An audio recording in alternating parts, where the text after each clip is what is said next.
for joining us today. I'm so thankful that you came out and agreed to this interview.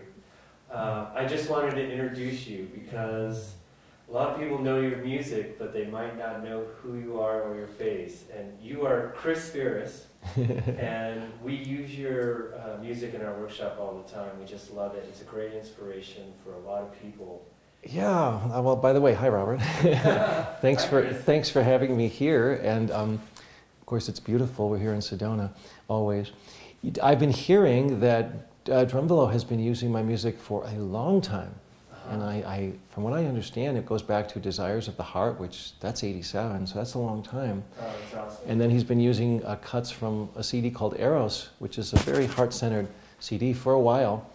And of course, I'm really honored. Like, you know, it's just spreading vibration, spreading consciousness, spreading love, and that's, I mean, from what I understand of Drew's work, it's all about that. So yeah, it's been, we've had a connection for quite a while. So yes, you're right. There's a lot of people out there that are familiar with my music, but they don't have a face connected to it. Another thing I wanted to bring up is that it's December 11th today, and it's a 32nd month, 32 months we've been in the crisis of Fukushima. And we're offering here prayers today, and another reason why I wanted to interview you today. And is there any message that you would like to offer or share with people in Japan? I know your heart is close to Japan. Oh, the moment you mention that right now, I get choked up, honestly. It could very easily just go into tears right now. When the tsunami happened, before the Fukushima disaster, the global disaster, I was immediately moved. I ran into a Japanese woman here in Sedona who called me in tears and said, "Chris, you have no idea what's going on in Japan." She goes, "I have relatives and friends there."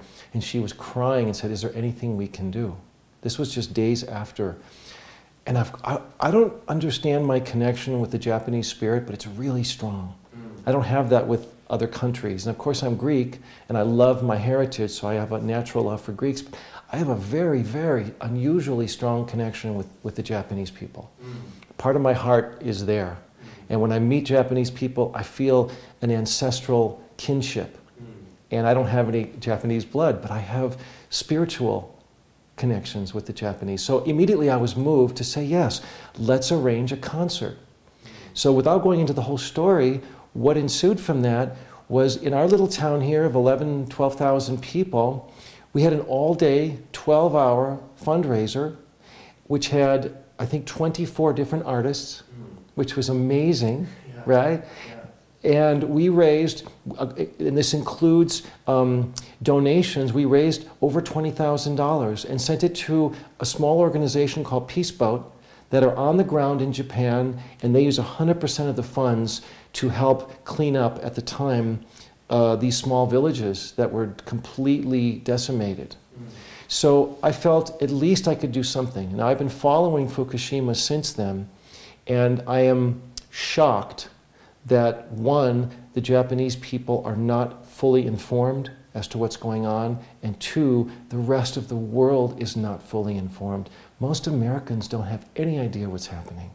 But my continued connection with the Japanese heart and the Japanese spirit compels me to constantly stay in touch and send my prayers that direction. Thank you so much. Thank you, Chris. Thank you. This season that we're into, coming up to the Winter Solstice, the Winter Solstice is a very powerful time to do prayer and ceremony. So this thing we're going to do on the Winter Solstice is about feminine energy and working with water and creativity. So could you speak a little bit about your own experience? Creativity is the life force that we are given. So when I'm creating, I am taking the force, the energy that's been given to me by creation, by the universe, and I am in sync with it. I am congruent with it. I am honoring the force and the energy and the power that's been given to me when I create. That's why it always feels so natural for me to create. I also believe that each one of us, every single being, not just humans, everything that exists on the planet exists with the spirit of creation. That's what we are. And the universe is constantly creating itself. And we are united through that common spirit that creates everything in every moment. So that's my premise. Now, along with that, I really believe that because we're connected in spirit, that whatever our intentions are, whatever our thoughts are, whatever our prayers are, we can change what we consider to be the material world. We can change matter. We can alter matter. Dr. Emoto obviously has shown that water can be changed through good intention and through prayer. Well, a lot of people also believe, like I do, that through intention, through projecting energy, we can change circumstance. We can change what's happening there. If the entire world were well informed about what's going on in Japan and could put in their hearts the tragedy and the risk, not only to the Japanese people, but to the entire family of humanity.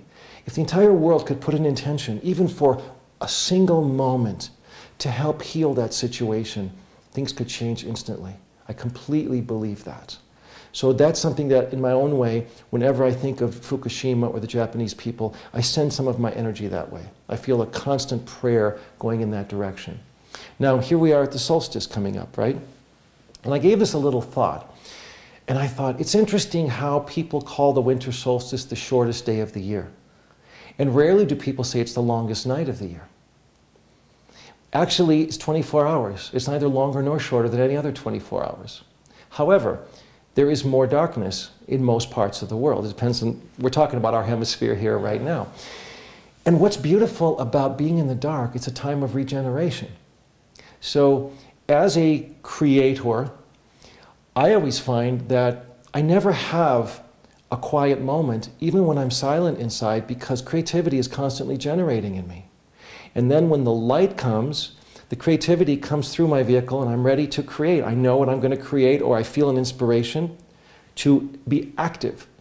But what's normally considered passive, and people call sometimes creative blocks, I don't have creative blocks, it's that absolutely essential, beautiful time, like the dark, like the nighttime, like the winter, that's regenerating life. And that's what winter does. It prepares everything to regenerate and absolutely come alive when it's time for the light to come back. So I look at that and I think this is a very important time to acknowledge our natural ability to regenerate through just being, through just relaxing. Even in sleep, we're regenerating. Oh, well, not even. It's very important in sleep. That's why we need sleep, to regenerate. But in our own silence, if we're not being active, there is a power and a value to just relaxing and knowing that action will come at the appropriate time. It's like on the longest night of the year, the light will come. It always does. So we regenerate in this symbolic long night, and then the light comes. And we've had the longest opportunity of the year to allow that spirit of, I'm going to call it passive regeneration, but in nature it's not passive at all. It's very powerful, it's very dynamic. But for us, it's a very dynamic kind of passive. It's an allowing. And that's probably why you mentioned the feminine. The feminine is all about the allowing. Well, so is the night. And so is our ability to relax, knowing that life never stops. And action sometimes is overrated. Appropriate action will come when this regeneration has happened. And it'll just burst out of us like shoots out of the ground, like flowers, like leaves. It'll happen because it always does. And sometimes just knowing that and having the patience to understand that allows for creativity to fully blossom in a very organic kind of way. Nice. Nice. Thank you very much. Yeah. Is there anything you would like to add into this conversation before we close? Because I deal with the public, I realize that every moment when I am in the presence of someone giving me their attention is a sacred moment. So I like to use every moment as the most important moment there is, and to allow myself to be 100% present. And there's never enough opportunity to remind us all to love each other. All of us, as a family, as a connected spirit. And that's simply what I can add to this interview, is just that little reminder. Thank you, Chris. Thank you very much, man. Yeah.